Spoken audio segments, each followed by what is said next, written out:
नमस्कार बच्चों, BA part द्वितीय प्रश्न पत्र की इस कक्षा में आपका स्वागत है। हम हिंदी निबंध का स्वरूप और विकास इसके बारे में पढ़ रहे थे। कल हमने इसके ऊपर चर्चा की कि हिंदी निबंध क्या है, किसे कहते हैं, इसका स्वरूप क्या है, आज इसका स्वरूप कैसा हो गया, इसके बारे में विभिन्न साहित्यकारों ने क्या क्या परिभाषाएं दी हैं, अर्थात इसे किस प्रकार परिभाषित किया है, इस सब के बारे में हम कल चर्चा कर चुके थे। आज हम हिंदी निबंध के विकास के बारे में चर्चा करेंगे और विकास का जो पहला चरण है भारतेंदु युग, उसके बारे में आज हम बात करेंगे। जैसा कि बच्चों आप सभी को पता है कि आधुनिक काल गद्य काल के नाम से भी अभिहित किया गया है। इसे गद्य काल भी कहते हैं क्योंकि आधुनिक काल से ही सर्वप्रथम गद्य का आविर्भाव हुआ था। गद्य में लिखना शुरू हुआ था। पहले जितनी भी रचनाएं होती थी अधिकांश पद्य में ही लिखी गई थी, लेकिन अब गद्य में लिखना प्रारंभ हो गया था और आधुनिक काल में जो सबसे पहला काल हम मानते हैं आधुनिक काल का, वो भारतेंदु युग है। तो निबंध जो है वो इस गद्य काल की एक जो बहुत ही कहना चाहिए लोकप्रिय विधा के रूप में भी आगे जाकर के प्रचलित हुई। निबंध का विकास वैसे तो पाश्चात्य साहित्य से प्रभावित होकर के ही आया है और यही कारण है कि भारतेंदु युग से पहले हमको हिंदी निबंध कहीं भी दिखाई नहीं देता है। भारतेंदु युग ने जब साहित्य जगत में प्रवेश किया था, उस समय जो देश की परिस्थिति थी उस सबसे आप परिचित हैं। सांस्कृतिक और राजनीतिक चेतना भी उदित हुई थी।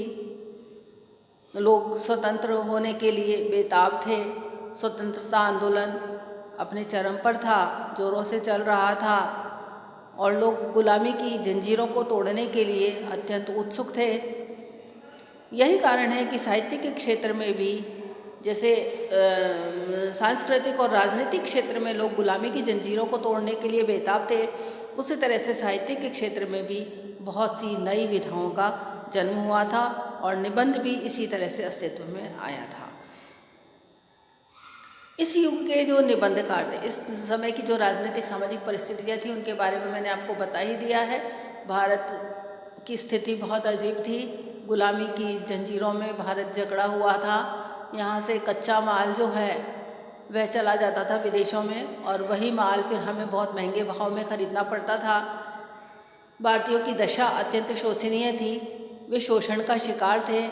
इस सब के कारण भारतीय अंग्रेजी दास्ता से पूरी तरह से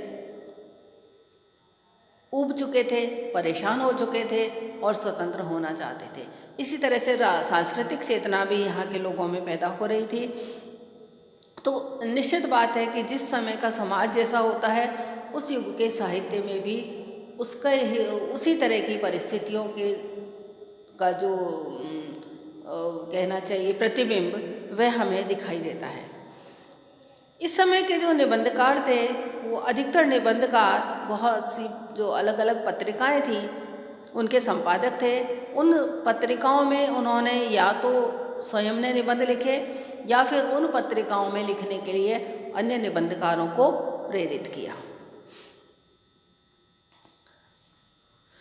भारतेंदु जी के जितने भी निबंध थे वो भारतेंदु मैगजीन में, कवि वचन सुधा में और बालबोधिनी, ये जो पत्रिकाएं हैं इनमें प्रकाशित हुए।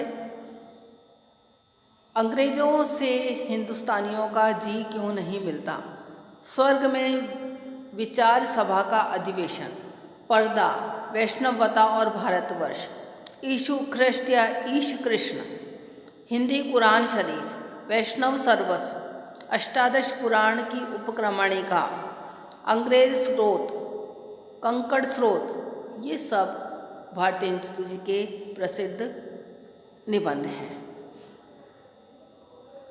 निबंध लेखन में उनका जो दृष्टिकोण था वो एक तरह से जितनी भी जो चेतना के बिंदु थे उनका प्रचार करने का, अपनी बात को कहने का, अपनी बात का अधिक से अधिक प्रचार करने पर ही ज़्यादा जोर रहा। इसलिए इनके निबंधों में हमको साहित्यिकता कम देखने को मिलती है।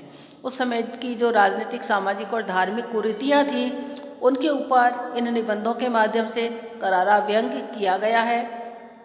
और यही भारतेंदु जी का प्रमुख उद्देश्य भी रहा था कि उस समय का जो समाज है उसका चित्रण करना और उस समय की जो विडंबनाएँ थी, विद्रूपताएँ थी, उन सब का चित्रण करके उनसे मुक्ति का प्रयास करना। इसीलिए उनकी भाषा शैली भी कोई बहुत साहित्यिक हमको देखने को नहीं मिलती है। उनकी भाषा शैली के विषय में डॉक्टर केसरी नारायण शुक्ल लिखते हैं कि भारतेंदु की शैलियों के विविध प्रयोग उनके वर्णनात्मक और व्यंग्यात्मक निबंधों में देखने को मिलते हैं। उनकी अलंकारिक शैली और प्रवाह शैली के दर्शन भी यहीं होते हैं। प्रत्येक परिस्थिति, पात्र और भाव के अनुरूप अभिव्यंजन की क्षमता उनमें पूरी थी। इसी से उनके निबंधों में कहीं चलती भाषा की छटा दिखाई पड़ती है, कहीं मुहावरों की बंदिश है और कहीं शब्द क्रीड़ा या चमत्कार की प्रवृत्ति है।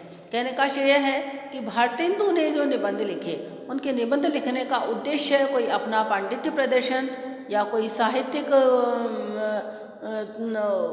एक साहित्य में श्रीवृद्धि करने से ज़्यादा उनका जोर जिस बात पर था वह इस बात पर था कि लोगों के बीच में समाज की स्थिति को बताया जाए। जितनी भी समाज में फैली हुई कुरीतियाँ हैं, विडंबनाएँ हैं, विद्रूपताएँ हैं, उनसे जनमानस को अवगत कराया जाए तथा उनसे छूटने की जो एक छटपटाहट है वह उनमें पैदा की जाए।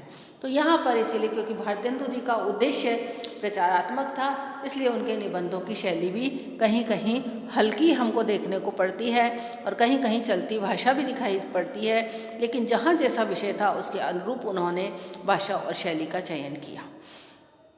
भारतेंदु काल में ही जो हम दूसरे निबंधकार ले सकते हैं, पंडित बालकृष्ण भट्ट। इन्होंने हिंदी प्रदीप नामक पत्रिका का संपादन किया और उसके साथ ही वर्णनात्मक, विवरणात्मक, विचारात्मक और भावात्मक सभी प्रकार के निबंध लिखे। इनके जो प्रमुख निबंध हैं उनके नाम हैं सहानुभूति, आशा, मेला ठेला, वकील, इंग्लिश पढ़े तो बाबू होए, मुछंदर, माधुर्य, आत्मनिर्भरता, शब्द की आकर्षण शक्ति, चंद्रोदय आदि। साहित्य सुमन, भट्ट निबंधावली, भट्ट निबंधमाला, ये सब भट्ट जी के निबंध संग्रह। ऊपर पहले जो मैंने बताए वो उनके निबंधों के नाम हैं और ये जो 3 नाम हैं ये उनके निबंध संग्रहों के नाम हैं, साहित्य सुमन, भट्ट निबंधावली और भट्ट निबंधमाला। इन्होंने भी अपने निबंधों में व्यंग्य को, विनोद को पर्याप्त स्थान दिया है। कठिन से कठिन जो विषय हैं उनको भी उन्होंने सरल भाषा में अभिव्यक्त करने का कार्य किया है। विश्लेषणात्मक, भावात्मक, व्यंग्यात्मक आदि कई प्रकार की जो शैलियाँ हैं उनको इन्होंने अपनाया है। इसी युग के जो अगले निबंधकार हैं वो प्रताप नारायण मिश्र हैं, जो कि ब्राह्मण पत्रिका के संपादक थे। उन्होंने जो निबंध लिखे उनमें प्रमुख हैं दांत, पेट, भौ, नाक, पुच्छ, वृद्ध, प्रतापचरित, दान, जुआ, अपव्यय, ईश्वर की मूर्ति, शिव मूर्ति, सोने का डंडा आदि। इनके प्रसिद्ध निबंध हैं प्रताप नारायण मिश्र के। क्योंकि प्रताप नारायण मिश्र के निबंधों को हम देखते हैं तो हमें ये जो बात निबंध के बारे में कही जाती है वह बात एकदम सार्थक प्रतीत होती है, सही प्रतीत होती है कि निबंध एक ऐसी विधा है जिसमें किसी भी विषय पर लिखा जा सकता है। निबंध ही एकमात्र ऐसी विधा है जिसमें रेत के कण से लेकर के अंतरिक्ष तक का कोई भी ऐसा शीर्षक नहीं है जिस पर कि निबंध नहीं लिखा जा सके। आप प्रताप नारायण मिश्र के लिखे हुए निबंधों के शीर्षक देख रहे हैं और इन्होंने बहुत ही अच्छे निबंध लिखे हैं, जैसे दांत, भौं, पेट, पुच्छ, यानी इन सब में नाक, इन सब के बारे में हालांकि आपको ऐसा लगेगा कि एक अंक के ऊपर क्या निबंध लिखा जा सकता है, लेकिन आप पढ़ेंगे तो आपको पता चलेगा कि इन्होंने इन निबंधों के माध्यम से कितने अच्छे संदेश भी दिए हैं और कितने रोचक ढंग से इन्होंने निबंध को लिखा है। इन्होंने अपने निबंधों में कहावतों मुहावरों का प्रयोग किया है और अलंकारिक शैली भी है। अनुप्रास और श्लेष का चमत्कार इनकी शैलियों में शैली में देखने को मिलता है। भारतेंदु युग के और निबंधकारों में हम चौधरी बद्रीनारायण प्रेमधन को ले सकते हैं। इन्होंने आनंद कादम्बिनी और नागरी नीदर, आनंद कादम्बिनी तो मासिक पत्रिका थी और नागरी नीदर साप्ताहिक थी, इनका संपादन किया और इन्होंने बहुत से निबंध भी लिखे। इनके निबंधों का जो शिल्प है वो विशिष्ट है, भाषा में अलंकारिकता है, काव्यमयता है और प्रभावाभिव्यक्ति भी हमको उनमें देखने को मिलती है।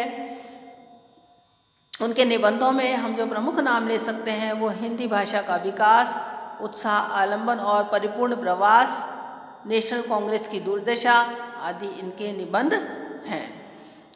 इनके निबंधों में भी हमको व्यंग्य और विनोद का पुट देखने को मिलता है।